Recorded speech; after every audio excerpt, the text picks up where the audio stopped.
The story of the 2004 Indian Ocean earthquake and tsunami begins with one of the most intense geological events ever recorded. On December 26, 2004, a massive earthquake reaching a magnitude of 9.1 struck off the coast of Sumatra in Indonesia. This earthquake was not just any seismic event. It was a mega-thrust earthquake, the type that occurs at subduction zones where one tectonic plate is forced beneath another. In this case, the Indian plate was thrust beneath the Burma plate, resulting in an enormous release of energy. This sudden and violent shift caused the Earth's crust to rupture along an underwater fault line stretching for over 900 miles. The scale of this event was extraordinary. The earthquake not only caused destruction near its epicenter, but also shifted the Earth's axis by nearly an inch and slightly sped up the planet's rotation. Such a significant change in Earth's mass distribution is rare and speaks to the sheer force of the event. This release of tectonic energy displaced an enormous volume of seawater above the fault line, setting off a series of waves that would become the infamous Indian Ocean tsunami. Unlike ordinary waves, these tsunami waves moved with tremendous speed and were nearly undetectable on the ocean surface until they reached shallow coastal areas, where they rose to staggering heights. In the moments following the earthquake, scientists across the region began to sense its implications. The U.S. Geological Survey recorded the earthquake's initial shockwaves and immediately recognized the potential for a massive tsunami. In countries with advanced warning systems, alerts were quickly issued. However, in many parts of Southeast Asia, particularly Indonesia, Thailand, Sri Lanka, and India, early warning systems were either non-existent or unable to reach affected communities in time.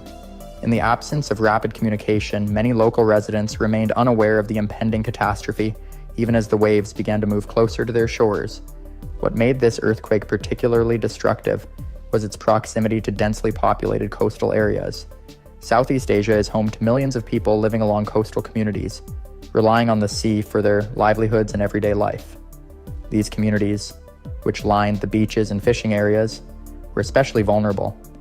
As the waves traveled across the Indian Ocean at speeds of up to 500 miles per hour, they gathered tremendous force. People living in coastal towns and villages were largely unprepared for what was coming, unaware of the magnitude of the disaster that was building offshore. In this context, understanding the Indian Ocean's geological setup is crucial. The region is a hotspot for seismic activity, lying at the intersection of the Eurasian, Australian, and Indian tectonic plates. Throughout history, this area has experienced significant earthquakes, but none had been as intense or as devastating as this one. Prior events, such as the 1833 and 1907 earthquakes in Sumatra, had caused tsunamis that served as reminders of the region's vulnerability. However, nothing could have prepared these communities for the scale of destruction that would follow in the wake of the 2004 earthquake. In the aftermath of the initial tremor, many along the coast reported strange occurrences, such as the sudden retreat of the ocean from the shore. Fish were left flopping on exposed seabeds, and curious locals ventured out to gather them, unaware that the retreat of the water was a warning sign of a tsunami. This phenomenon, known as drawback, is a rare but telling signal of an incoming wave. Tragically, many did not understand this sign, and in the moments after the earthquake, as the ocean pulled back, many people, particularly children, rushed to the beach, oblivious to the approaching danger. As this unprecedented natural disaster began to unfold, a wave of unimaginable scale and force was forming and bearing down on some of the most populated coastlines in the Indian Ocean. In these first critical minutes after the earthquake, the fates of hundreds of thousands of people across multiple nations were being sealed, even before the deadly waters made landfall. As the initial tremors subsided, the communities along the Indian Ocean's coastlines were still largely unaware of the disaster headed their way. In the wake of the 9.1 magnitude earthquake off Sumatra, the displaced water from the ocean floor triggered a tsunami of unprecedented scale. Moving silently and swiftly, the tsunami waves raced across the Indian Ocean at speeds close to 500 miles per hour, essentially as fast as a jetliner, yet invisible from above the water's surface. By the time they neared land, they transformed into towering walls of water, ready to unleash devastation upon the unsuspecting coastlines. The tsunami first struck the shores of Banda Aceh, a city in Indonesia located close to the earthquake's epicenter. Within less than 30 minutes of the earthquake, the powerful waves hit with full force, crashing into the coast and obliterating everything in their path. Buildings, homes, and vehicles were swept away as the waves surged inland, consuming entire neighborhoods. People who had survived the initial shock of the earthquake suddenly found themselves confronted with a rapidly rising wall of water. Many attempted to flee to higher ground, but with little time and almost no warning, thousands of lives were lost in those first crucial moments. As the waves continued outward from Banda Aceh, they reached other parts of Southeast Asia and beyond. Thailand, renowned for its tourist beaches and coastal resorts, was next. In places like Phuket and Khao Lak, tourists and locals alike had only moments to respond as the waves began to rise. Videos captured that day show the first small surges of water rushing up the beaches, seemingly harmless as people continued to enjoy their day, unaware of the imminent danger. But in minutes, these small surges escalated into massive, unstoppable waves that inundated hotels, shops, and restaurants along the shore. The sheer force of the water overwhelmed everything, pulling people and debris out to sea. The devastation spread far beyond Southeast Asia. In Sri Lanka, approximately 1,000 miles from the earthquake's epicenter, coastal towns were suddenly hit with powerful waves several hours after the initial quake. The eastern coastline was particularly affected, with towns like Batticaloa and Ampara witnessing catastrophic damage as the ocean surged inland. Houses were flattened, infrastructure was destroyed, and countless lives were lost. Fishing communities, whose livelihoods depended on the sea, were among the hardest hit as the waves swept away boats, nets, and coastal settlements. India, located to the west of Indonesia, was also heavily impacted. In the state of Tamil Nadu, the waves struck fishing villages along the southeastern coast, while other parts of India, including Kerala and the Andaman and Nicobar Islands, faced severe destruction. In Chennai, the capital of Tamil Nadu, floodwaters surged through the streets, reaching far into urban areas that were unprepared for such an event. In the Andaman and Nicobar Islands, which lay close to the earthquake's epicenter, entire communities were left isolated as the tsunami decimated local infrastructure and cut off communication with the mainland. The waves didn't stop at South Asia. The impact of the tsunami extended across the Indian Ocean, reaching as far as the eastern coast of Africa. In Somalia, Kenya, and Tanzania, which are located thousands of miles from the earthquake's origin, the tsunami made landfall hours after the initial event, causing additional fatalities and destruction. While the impact in Africa was less severe than in Southeast Asia, the arrival of the waves was unexpected and devastating for those communities unaccustomed to such a disaster. Across the affected regions, the waves left behind unprecedented levels of destruction. Entire coastal villages were wiped out, homes and buildings were reduced to rubble, and thousands were separated from their families in the chaos. The power of the tsunami was such that it uprooted trees, overturned vehicles, and carried debris far inland. In a matter of hours, landscapes were transformed into scenes of desolation, with barely any structure left standing to mark the places that had once been vibrant communities. In this tragic moment, the resilience of the people was tested to its limits. Survivors found themselves in a sudden struggle for survival, searching for loved ones amidst the wreckage, and beginning to assess the true scale of the catastrophe. The Indian Ocean tsunami was not just a natural disaster, it was a profound human tragedy, affecting communities across multiple countries and leaving a lasting impact on the millions of lives it touched. In the days following the Indian Ocean tsunami, the full extent of the devastation began to emerge. Across the affected countries, an estimated 230,000 lives were lost, and millions of people found themselves homeless, with entire communities swept away. Survivors faced immediate challenges. Securing food, water, shelter, and medical aid became a critical priority, as local resources were overwhelmed by the unprecedented scale of the disaster. In Banda Aceh, one of the hardest hit areas, the aftermath was particularly dire. Hospitals were overrun with the injured, and makeshift shelters sprang up as survivors sought refuge from the debris-strewn landscape. Streets were lined with displaced residents who had lost everything, including family members and friends. Infrastructure had been shattered, with roads, bridges, and communication lines wiped out, making it nearly impossible to transport essential supplies. The Indonesian government, local volunteers, and international relief teams worked around the clock to provide food, water, and medical care to survivors, but the needs were overwhelming. The human impact extended well beyond the immediate loss of life and property. Families were torn apart, with many children orphaned by the disaster. In Thailand, entire communities mourned as hundreds of children were reported missing or found alone, separated from their parents. The emotional toll was immense, People who had escaped the waves struggled with grief, trauma, and shock. Schools, places of worship, and homes had been reduced to rubble, leaving survivors with not only a physical void, but a profound sense of loss. In Sri Lanka, the eastern coast had suffered extensive damage, with hundreds of fishing villages decimated. Survivors there faced unique challenges, as fishing was the main livelihood in these areas. Boats, equipment, and infrastructure essential to their work were destroyed, leaving families without a source of income and dependent on outside assistance. Efforts to provide aid were complicated by Sri Lanka's geography and the limited accessibility of many affected areas. Roads had been flooded or damaged, making it difficult for humanitarian organizations to reach the worst-hit regions. Despite the challenges, the international community rallied to provide support, with rescue teams and volunteers arriving to assist in the relief efforts. In India, the state of Tamil Nadu was among the hardest-hit areas. Coastal towns and cities were grappling with a severe shortage of clean drinking water and food, and local hospitals were stretched to their limits. Emergency response teams from within the country mobilized quickly, setting up camps and temporary housing for those displaced by the disaster. However, the sheer number of people in need made it an enormous logistical challenge, and resources were spread thin. Many of those affected were members of fishing communities who found themselves not only dealing with loss and displacement, but also with the destruction of their livelihoods. Across the Indian Ocean, the widespread impact was a reminder of the interconnectedness of these coastal communities. Even in distant locations like Somalia, Kenya, and Tanzania, the waves caused damage, with coastal residents enduring flooding, property damage, and loss of life. Though the destruction in Africa was less severe than in Asia, it highlighted the far-reaching effects of the tsunami and underscored the need for a coordinated global response to disasters of this scale. In response to the catastrophe, international aid poured into the affected countries.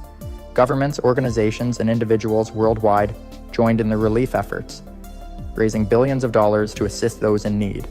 Aid agencies, including the United Nations, Red Cross, and numerous NGOs, mobilized swiftly to provide medical aid, food, shelter, and other necessities. Helicopters were used to reach remote areas inaccessible by land, delivering much-needed supplies and evacuating the injured. Volunteers from all over the world arrived to help rebuild and support the survivors, while local authorities worked to coordinate the influx of aid. For the survivors, recovery would take years, and rebuilding shattered communities was an enormous task. Many people faced long-term challenges, from psychological trauma to the loss of livelihoods, and the need for resources to rebuild homes, schools, and infrastructure was immense. The 2004 Indian Ocean tsunami not only reshaped the physical landscape, but also left an indelible mark on the hearts and minds of those affected, a lasting reminder of nature's power and the resilience of the human spirit.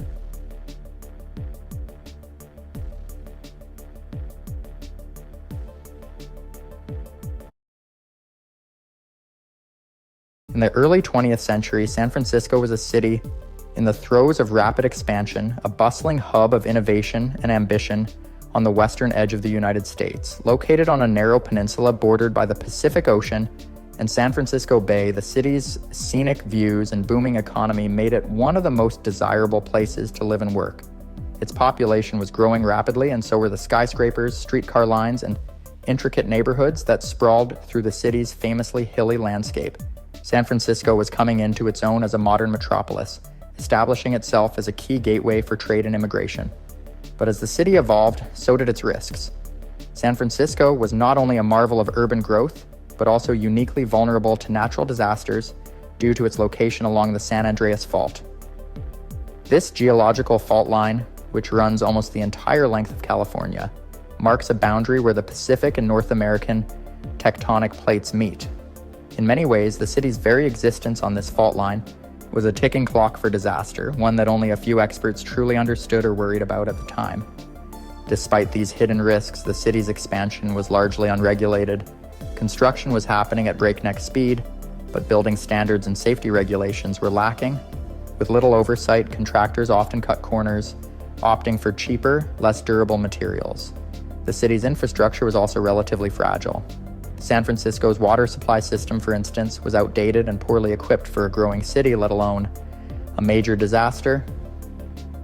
In fact, San Francisco had already experienced smaller earthquakes in the past, but these minor tremors were largely ignored or forgotten in the enthusiasm of the city's golden era. Throughout the years leading up to the quake, there were occasional reminders of the city's vulnerability. Some geologists and city planners had raised concerns about the need for better earthquake preparedness. Still, few believed that such a disaster could hit in their lifetimes, and even fewer had ever considered the potential scale of devastation that could unfold. As San Francisco continued to grow, the booming neighborhoods and thriving downtown districts became ever more crowded. The lack of formal building codes meant that many structures were vulnerable to even moderate earthquakes, let alone the powerful shockwave waiting beneath the Earth's surface. In residential areas, buildings were tightly packed, and construction materials varied in quality, creating the perfect conditions for fire to spread should an accident occur. What no one realized, though, was that the city was on the brink of one of the most devastating urban disasters in American history.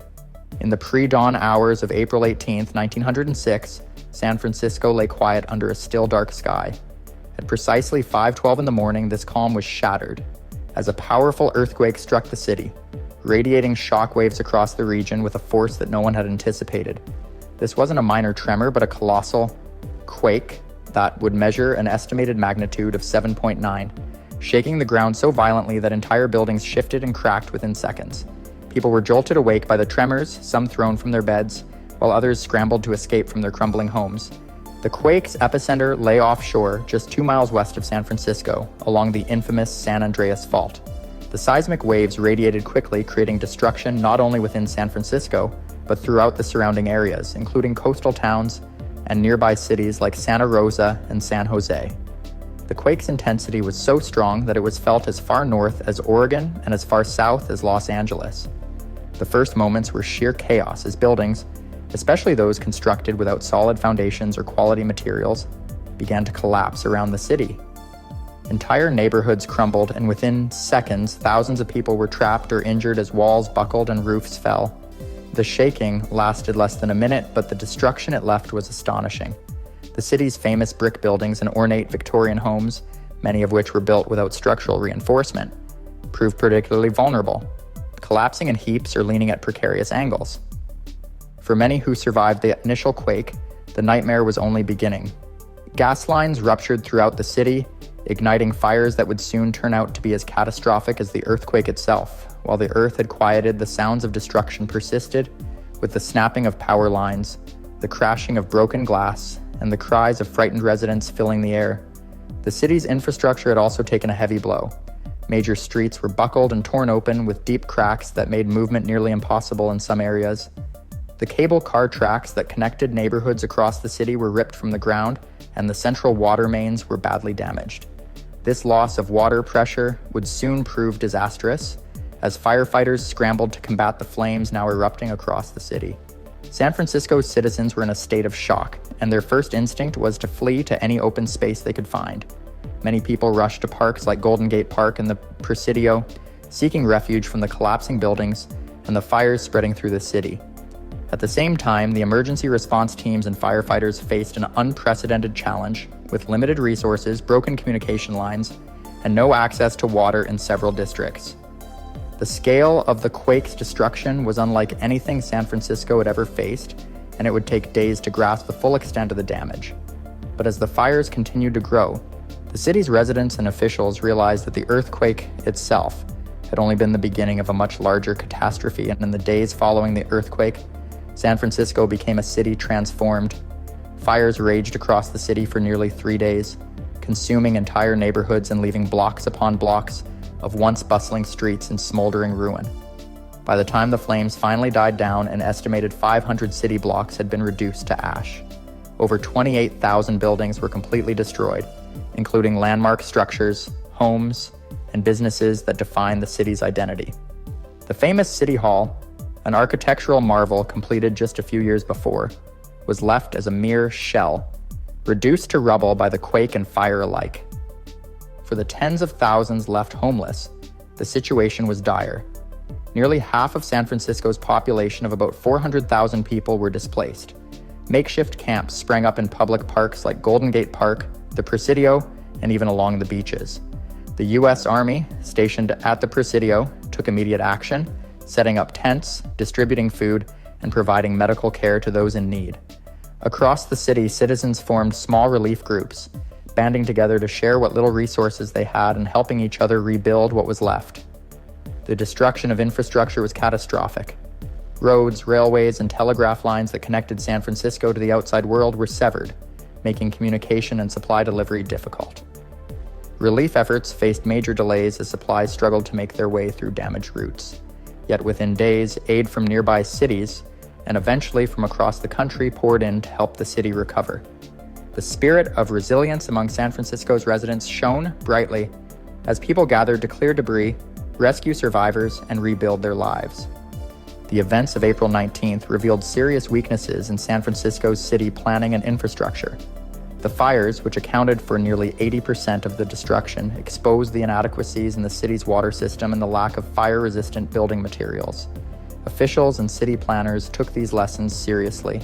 In the years that followed, new building codes were enforced, focusing on structural integrity and fire resistance, ensuring that future buildings could better withstand such catastrophes. Additionally, new water systems and hydrants were installed across the city to allow for rapid fire suppression, even in the event of a severe earthquake. The impact of the disaster extended far beyond the physical rebuilding of San Francisco. The event prompted nationwide conversations about earthquake preparedness and safety regulations.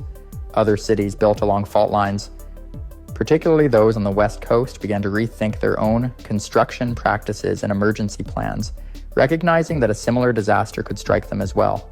This earthquake led to advancements in seismic research, eventually laying the groundwork for what would become modern earthquake engineering and safety standards. As San Francisco slowly rose from the ashes, it emerged as a symbol of resilience and rebirth.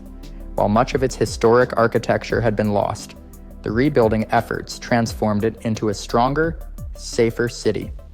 By 1915, less than a decade later, the city was ready to host the Panama Pacific International Exposition, showcasing its recovery and the new San Francisco to the world. The scars left by the earthquake and fires served as a reminder of the city's vulnerability, but also of its unbreakable spirit. Today, the legacy of the 1906 San Francisco earthquake lives on, both in the city's architecture and in the safety protocols it inspired. It was a defining moment that reshaped San Francisco, preparing it to face future challenges, while honoring the resilience of those who endured one of the most devastating natural disasters in American history.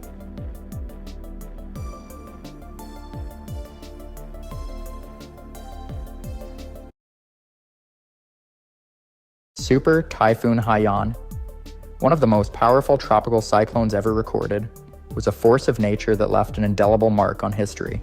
Formed in the western Pacific Ocean, Haiyan began as a tropical depression on November 3, 2013. As it moved westward, it rapidly intensified, gaining strength from the warm ocean waters and low atmospheric pressure. Within just a few days, it had transformed into a super typhoon, with winds reaching an astonishing 195 miles per hour, making it one of the strongest storms to ever hit the Philippines. Haiyan's sheer power became evident as it swept across the Pacific, growing in size and intensity. By November 7, 2013, the typhoon was classified as a Category 5 storm, the highest classification for a tropical cyclone. The storm's eye was remarkably large, and the surrounding clouds and wind patterns formed a terrifying sight on satellite images. The massive storm stretched for hundreds of miles, leaving a vast swath of destruction in its path. Despite the warnings and predictions, nothing could prepare the people of the Philippines for the devastating impact that was about to unfold. Haiyan's first signs of destruction became visible as it approached the Philippines. On November 8, 2013, the typhoon made landfall on the islands of Samar and Leyte in the eastern Visayas region. As the storm hit, it brought with it extreme winds, torrential rain, and catastrophic storm surges. The coastlines were pummeled by massive waves, and the winds whipped through the trees, tearing down buildings, power lines, and anything else in their path. The typhoon was so powerful that it caused severe damage across a wide area, including well-populated cities like Tacloban. The early hours of the storm were marked by chaos and confusion. Many residents of the affected areas had been warned in advance, but the full scale of Haiyan's destruction was impossible to comprehend. In Tacloban, one of the worst-hit cities, people scrambled to find shelter as the storm's winds picked up to terrifying speeds. The city, which sits on the coast, was particularly vulnerable to the storm surges, huge walls of water that accompanied Haiyan's landfall. As the typhoon passed, the storm's powerful winds, reaching speeds of nearly 200 miles per hour, left a trail of devastation. Entire villages were leveled, roads and bridges collapsed, and power outages affected vast areas of the country. Communications were also cut off, making it nearly impossible for authorities to assess the full extent of the damage or coordinate emergency response efforts. The destruction was overwhelming, and people across the region were left in utter shock, trying to piece together what had just happened. Haiyan was not just a test of nature's strength, but also a test of humanity's resilience. The typhoon would go on to become one of the deadliest disasters in Philippine history, but it also sparked a massive international relief effort. In the face of unimaginable destruction, the world would come together to provide help, support, and aid to the communities affected by this catastrophic storm. The story of Haiyan, from its formation to its landfall, is one of nature's raw power and the courage of people determined to survive against all odds. When Super Typhoon Haiyan made landfall on November 8, 2013, it unleashed a wave of destruction unlike anything the Philippines had experienced before.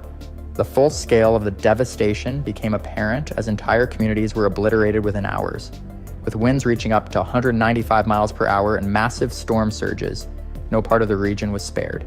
The immediate impact was catastrophic, particularly in Tacloban City, which would go on to become the face of the disaster's destruction. The typhoon's storm surge, a massive wall of water generated by the strong winds, flooded coastal areas, devastating everything in its path. In Tacloban, the surge was so powerful that it swept away entire homes, cars, and buildings, leaving only piles of rubble and debris. The surge also caused widespread flooding, inundating roads, and cutting off access to essential services. Many people who lived along the coast or in low-lying areas were trapped by the rising water, with little to no warning. The destruction didn't stop at the coast. As the storm moved inland, its fury was felt across the eastern Visayas and beyond. Thousands of houses were destroyed, leaving families homeless. Infrastructure, including roads, bridges, and airports, was severely damaged or completely destroyed, making it nearly impossible for rescue teams to reach the hardest-hit areas. In some regions, communication lines were also downed, isolating entire communities from the outside world. The damage to critical infrastructure was particularly devastating. Hospitals and medical facilities were overwhelmed with the injured, but many were also damaged, rendering them unable to provide adequate care. With thousands of people in need of medical attention, the lack of resources and facilities compounded the crisis. The typhoon left hundreds of thousands of people without access to clean water, sanitation, or food. In the face of such overwhelming destruction, the need for immediate humanitarian aid was urgent. The death toll was staggering, with the Philippines government estimating that over 6,000 people lost their lives. Thousands more were injured, many severely, and the psychological trauma left behind by the typhoon was immense. Entire families were wiped out in an instant, and survivors were left with little more than the clothes on their backs. As bodies began to accumulate in the affected areas, the situation became increasingly dire, and it was clear that the devastation would take years to recover from. One of the most heartbreaking aspects of the aftermath was the sheer scale of displacement. Around 4 million people were displaced by the typhoon, forced to seek refuge in evacuation centers or with relatives. These temporary shelters, often overcrowded and lacking basic necessities, became a common sight across the affected regions. The displaced individuals faced not only physical hardships, but also emotional and mental distress as they came to terms with their losses. In the days following the disaster, the urgency for humanitarian assistance grew. The Philippines government, along with the help of international organizations and the global community, began to mobilize aid efforts. However, the scale of the disaster was so vast that it was initially difficult to coordinate the relief efforts. Thousands of relief workers from across the world were sent to help, but logistical challenges such as blocked roads and damaged airports slowed the delivery of essential supplies. In the wake of Typhoon Haiyan, the international community stepped up to provide support. Organizations like the Red Cross, UNICEF, and World Food Program, among many others, rushed to the Philippines with supplies of food, clean water, and medical equipment. However, despite their best efforts, the need for aid far outstripped the available resources, and it was clear that rebuilding would take many years. The typhoon not only brought death and destruction, but also exposed the vulnerability of the Philippines to natural disasters. The country's geographic location makes it prone to typhoons and other extreme weather events, and the impact of Haiyan underscored the need for better disaster preparedness and response systems. The lessons learned from this disaster would eventually lead to reforms and improvements in the Philippines' disaster management strategies. In the weeks following the storm, efforts to clear debris, restore power, and provide medical care were underway, but the challenge was far from over. The survivors faced an uncertain future, and it was clear that recovery would require a long-term, sustained effort. The devastation left by Super Typhoon Haiyan was overwhelming, but it also brought out the strength and resilience of the Filipino people, who began the difficult process of rebuilding their lives from the rubble. As the full extent of the devastation from Super Typhoon Haiyan began to unfold, it became evident that the scale of the disaster was so immense that no single country or organization could handle the response on its own. The Philippine government was stretched thin, trying to coordinate relief efforts amidst widespread damage and communication breakdowns. Local authorities, many of whom had lost their own homes and loved ones, were unable to immediately respond on the ground. It was then that the international community rose to the occasion, sending help from all corners of the globe. The initial days after the typhoon struck were chaotic, as rescue teams scrambled to locate survivors, distribute aid, and provide medical assistance. It was a race against time. Roads were blocked, airports were damaged, and many communities were completely cut off from the outside world. Despite these challenges, local first responders, firefighters, police, and ordinary citizens risked their lives to help those in need. They carried survivors to safety, dug through rubble in search of the missing, and provided whatever resources they could muster. The response from international organizations was swift and extensive. The United Nations, along with non-governmental organizations, NGOs, including the International Federation of Red Cross and Red Crescent Societies, sent thousands of experts, volunteers, and humanitarian workers to assist with the crisis. Among the first to arrive were medical teams, who set up field hospitals to treat the wounded. Doctors Without Borders, Médecins Sans Frontières, one of the most prominent medical aid groups in the world, arrived in the hardest-hit areas, offering vital treatment and care to the injured. This swift medical response undoubtedly saved countless lives in the aftermath. One of the most significant challenges in the aftermath of Typhoon Haiyan was ensuring that survivors received enough food and clean water. The typhoon destroyed agricultural crops and devastated fishing communities, leaving families without access to the resources they had once relied on. International relief teams worked tirelessly to airlift food and water supplies to the most vulnerable regions. The World Food Programme, WFP, led the charge, distributing tons of rice, canned goods, and water to the displaced population. Emergency food distributions were coordinated in evacuation centers, providing temporary relief to those who had lost everything. But it wasn't just about food and water. The psychological toll of the disaster was overwhelming. Survivors, many of whom had lost loved ones, their homes, and their livelihoods, faced a future filled with uncertainty and trauma. Mental health support was just as important as physical aid.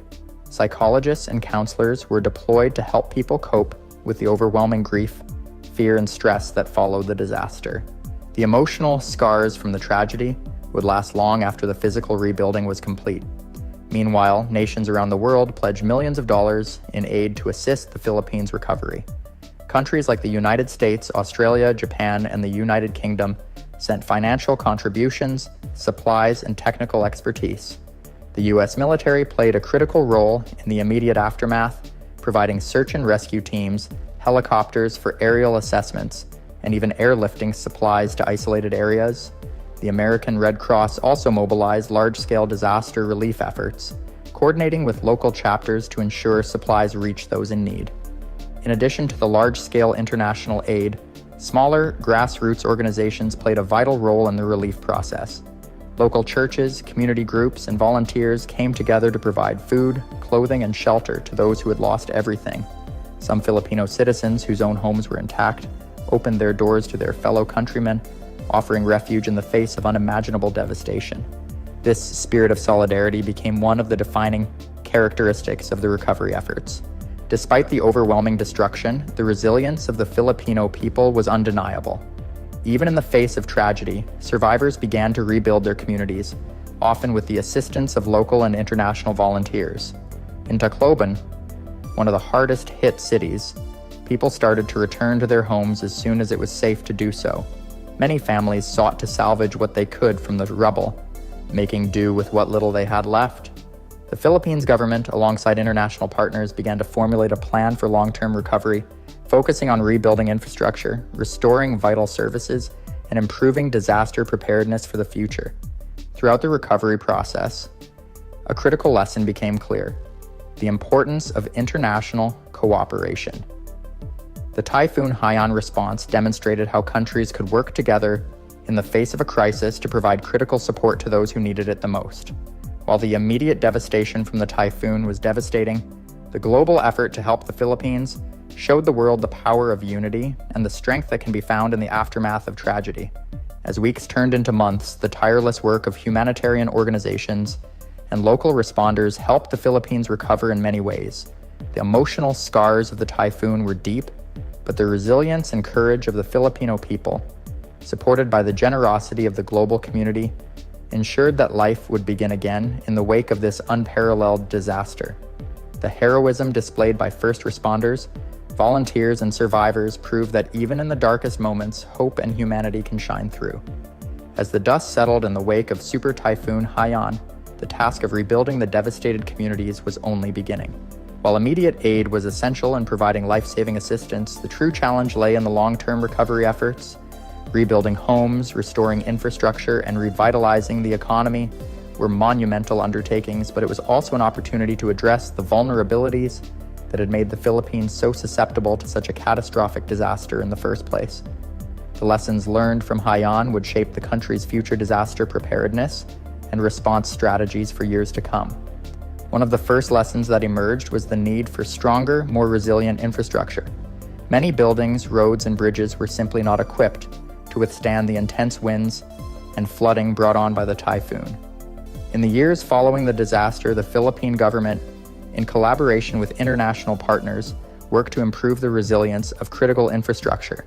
New construction projects focused on using more durable materials and designs that could withstand future storms.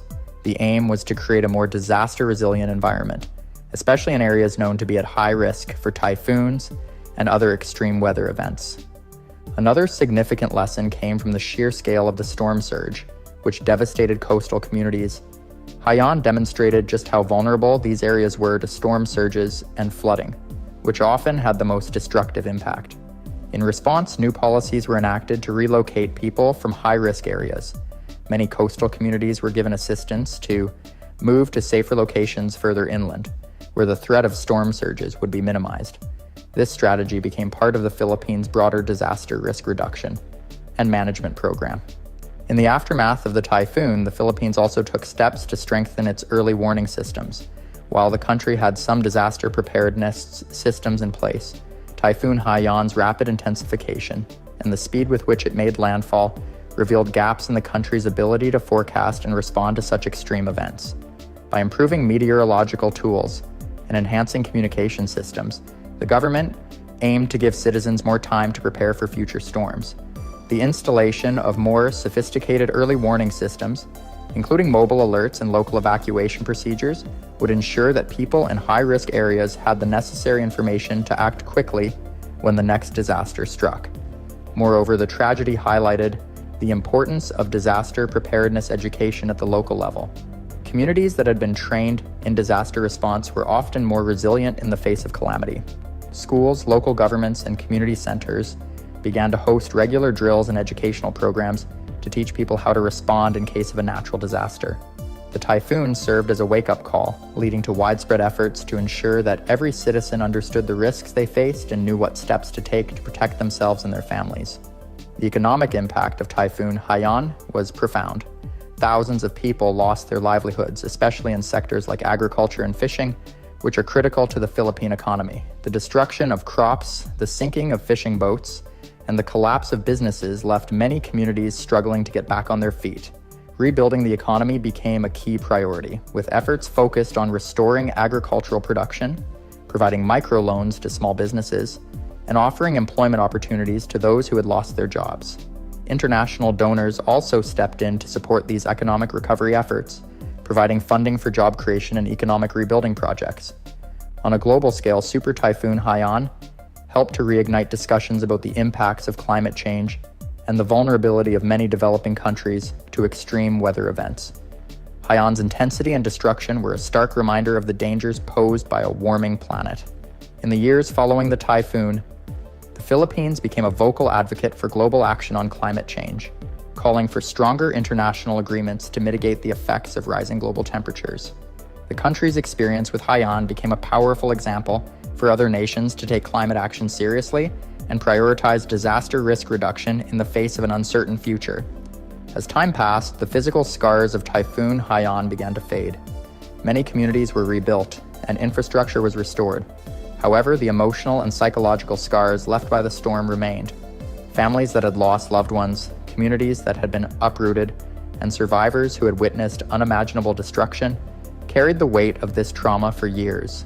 Mental health support continued to be a critical component of the recovery process, and local organizations continued to offer counseling and support to those struggling with the aftermath. Super Typhoon Haiyan had undoubtedly left a lasting mark on the Philippines, but it also demonstrated the resilience of the Filipino people. The courage, determination, and solidarity shown in the face of disaster were nothing short of inspiring. While the storm itself was a tragedy, the recovery efforts that followed highlighted the power of global cooperation, the strength of the human spirit, and the importance of preparedness in the face of the unknown. In conclusion, the lessons learned from Typhoon Haiyan have had a profound impact on disaster management practices in the Philippines and around the world. The typhoon underscored the need for stronger, more resilient communities and infrastructure, the importance of early warning systems, and the critical role of international cooperation. As the country continues to rebuild and prepare for future storms, the spirit of unity and resilience remains a powerful reminder of what can be achieved even in the darkest of times. Though the memory of Typhoon Haiyan will never fade, the efforts to protect lives and livelihoods in the future will ensure that its legacy lives on in the form of a more prepared, resilient world.